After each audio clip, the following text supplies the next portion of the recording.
വാർത്തകളിലേക്ക്. വെഞ്ഞാറമൂട് കൊലപാതകത്തിൽ അഫാന്റെ കുടുംബത്തിന്റെ കടബാധ്യതയുടെ ആഴം കണ്ടെത്താൻ അന്വേഷണ സംഘം. കുടുംബത്തിന് കടം നൽകിയവരുടെ വിവരങ്ങൾ ശേഖരിക്കും. ഫർസാനയുടെ മാലയും അഫാൻ പണയം വെച്ചിരുന്നുവെന്നും പോലീസ് കണ്ടെത്തി.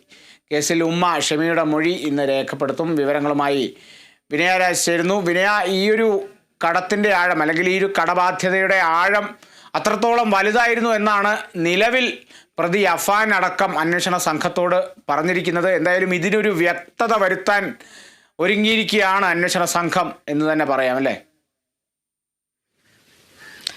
തീർച്ചയായും കാളിദാസ്, വെഞ്ഞാറമൂട് കൊലപാതകവുമായി ബന്ധപ്പെട്ട് ഇന്ന് ഏറ്റവും നിർണായകം എന്ന് തന്നെ വ്യക്തമാക്കാം. കാരണം പ്രധാനമായും ഈ കേസിലെ മുഖ്യ സാക്ഷിയായിട്ടുള്ള അഫാന്റെ ഉമ്മയായിട്ടുള്ള ഷെമിയുടെ മൊഴി ഇന്ന് രേഖപ്പെടുത്തും. കൂടാതെ തന്നെ ഈ കടം നൽകിയത്, ഈ സാമ്പത്തിക ബാധ്യതയാണ് ഈ കൊലപാതകങ്ങൾക്ക് പിന്നിലെന്നായിരുന്നു കഴിഞ്ഞ ദിവസം അഫാൻ പോലീസിന് മൊഴി നൽകിയിട്ടുണ്ടായിരുന്നത്. അതുകൊണ്ട് തന്നെ ഈ കുടുംബത്തിന് ആരെല്ലാം കടം നൽകിയിട്ടുണ്ട്, ഈ കടത്തിന്റെ ആഴം എത്രയാണ് എന്നതുമായി ബന്ധപ്പെട്ടുള്ള ഒരു അന്വേഷണവും ഇന്ന് നടക്കും. അതുമായി ബന്ധപ്പെട്ടിട്ടുള്ള അല്ലെങ്കിൽ വിശദമായിട്ടുള്ള ഒരു ചോദ്യം ചെയ്യൽ തന്നെയായിരിക്കും ഇന്ന് എന്തായാലും നടക്കുക എന്നാണ് പ്രധാനമായും മനസ്സിലാക്കുന്നത്. ഈ കേസുമായി ബന്ധപ്പെട്ടാണെങ്കിൽ തന്നെ നിരവധി പ്രതിസന്ധികൾ പോലീസിന്റെ ഭാഗത്തു നിന്നും ഉണ്ടാകുന്ന ഒരു സാഹചര്യം ഉണ്ടായിരുന്നു. കാരണം ഈ കേസിൽ മറ്റ് ദൃക്സാക്ഷികളൊന്നും തന്നെയില്ല. ഈ കേസിനെ കുറിച്ച് എന്താണ് സംഭവിച്ചത് എന്ന് ആകെ അറിയുന്നത് 2 പേർ മാത്രമാണ്. ഒന്ന് പ്രതിയായിട്ടുള്ള അഫാൻ, രണ്ടാമത് പ്രതിയുടെ ഉമ്മയായിട്ടുള്ള ഷെമി ഇപ്പോൾ ഗോകുലം മെഡിക്കൽ കോളേജ് ആശുപത്രിയിൽ ചികിത്സയിൽ തുടരുകയാണ്. കഴിഞ്ഞ ദിവസം അടക്കം പോലീസ് ഇതുമായി ബന്ധപ്പെട്ട് ഷെമിയുടെ മൊഴി രേഖപ്പെടുത്താൻ ശ്രമിച്ചപ്പോൾ ആരോഗ്യനിലയിൽ പുരോഗതി ഇല്ലാത്തതിനാൽ മൊഴി രേഖപ്പെടുത്താൻ സാധിച്ചിരുന്നില്ല. തുടർന്ന് കഴിഞ്ഞ ദിവസമാണ് പോലീസ് ഈ ആശുപത്രി അധികൃതരുടെ ഭാഗത്തു നിന്നും ഒരു വിശദീകരണം വന്നിട്ടുണ്ടായിരുന്നത്. പ്രധാനമായും ഷെമിയുടെ ആരോഗ്യനിലയിൽ പുരോഗതിയുണ്ട്, അതുകൊണ്ട് തന്നെ ഇന്ന് മൊഴി രേഖപ്പെടുത്താമെന്ന് പോലീസിനോട് വ്യക്തമാക്കുകയായിരുന്നു. അതുകൊണ്ട് തന്നെ കേസിനെ സംബന്ധിച്ച് ഇന്ന് ഏറ്റവും നിർണായകമായിട്ടുള്ള ഒരു കാര്യം തന്നെയാണ്, അല്ലെങ്കിൽ ഒരു ദിവസം തന്നെയാണ്.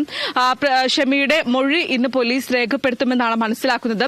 പ്രധാനമായിട്ടും അഫാന്റെ സ്വഭാവം, അഫാൻ എത്രത്തിലാണ് പെരുമാറാറുള്ളത്, അഫാൻ എത്രത്തോളം കടബാധ്യതയുണ്ട്, ഈ കടബാധ്യത സംബന്ധിച്ചിട്ടുള്ള വിവരങ്ങളും മറ്റും ലഭിക്കുന്നത് ഷെമിയിൽ നിന്നായിരിക്കും. അത് ഈ കേസിനെ സംബന്ധിച്ച് ഏറ്റവും നിർണായകമായിട്ടുള്ള കാര്യം തന്നെയായിരിക്കും.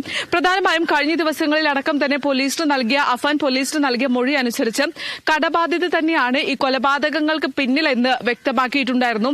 എന്നാൽ അത് എത്രത്തോളം വിശ്വസനീയമാണ് എന്നതിൽ പോലീസ് ഒരു അന്വേഷണം നടത്തിക്കൊണ്ടിരിക്കുകയായിരുന്നു. കൂടാതെ തന്നെ ഏകദേശം 65 ലക്ഷത്തോളം രൂപ കടമുണ്ടെന്നായിരുന്നു അഫാൻ പോലീസിന് മൊഴി നൽകിയിട്ടുണ്ടായിരുന്നത്. അതുകൊണ്ട് തന്നെ ഇനി ആരൊക്കെ കടം നൽകിയിട്ടുണ്ട്, ഈ കടത്തിന്റെ ആഴം എത്രയാണ് എന്നതുമായി ബന്ധപ്പെട്ടിട്ടുള്ള ഒരു പരിശോധന അടക്കം നടത്തുന്നുണ്ട്.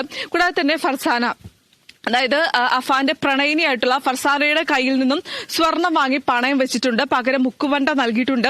കഴിഞ്ഞ ദിവസം ഈ സ്വർണം ഫർസാന ആവശ്യപ്പെട്ടിരുന്നു. ഇനി അതാണോ ഈ കൊലപാതകത്തിലേക്ക് നയിച്ചത് എന്നതുമായി ബന്ധപ്പെട്ടുള്ള ഒരു അന്വേഷണവും പോലീസിന്റെ ഭാഗത്തു നിന്നും നടക്കുന്നുണ്ട്. കഴിഞ്ഞ ദിവസം ഈ ഫർസാനയുടെ കൊലപാതകവുമായി ബന്ധപ്പെട്ട് അഫാൻ നൽകിയ മൊഴി അനുസരിച്ച് താൻ പോവുകയാണെങ്കിൽ ഫർസാന ഒറ്റപ്പെടും, ഫർസാനയെ എല്ലാവരും കുറ്റപ്പെടുത്തുന്ന ഒരു സാഹചര്യം ഉണ്ടാകും, അത് തനിക്ക് താങ്ങാനാകില്ല എന്നായിരുന്നു കഴിഞ്ഞ ദിവസം അഫാൻ പോലീസിന് നൽകിയ ഒരു മൊഴി എന്ന് പറയുന്നത്. അതുകൊണ്ട് തന്നെ ഈ പല കാര്യങ്ങളിലും അഫാൻ നൽകുന്ന മൊഴിയിൽ വൈരുദ്ധ്യം പോലീസിന് കണ്ടെത്താനായിട്ടുണ്ട്. അതുകൊണ്ട് തന്നെ അതിന്മേലുള്ള ഒരു അന്വേഷണമായിരിക്കും ഇനി എന്തായാലും നടക്കുക. കൂടാതെ തന്നെ വ്യക്തമാക്കിയ ഒരു കാര്യം എന്ന് പറയുന്നത്, ഈ കുടുംബം ആത്മഹത്യക്ക് ശ്രമിച്ചിരുന്നു.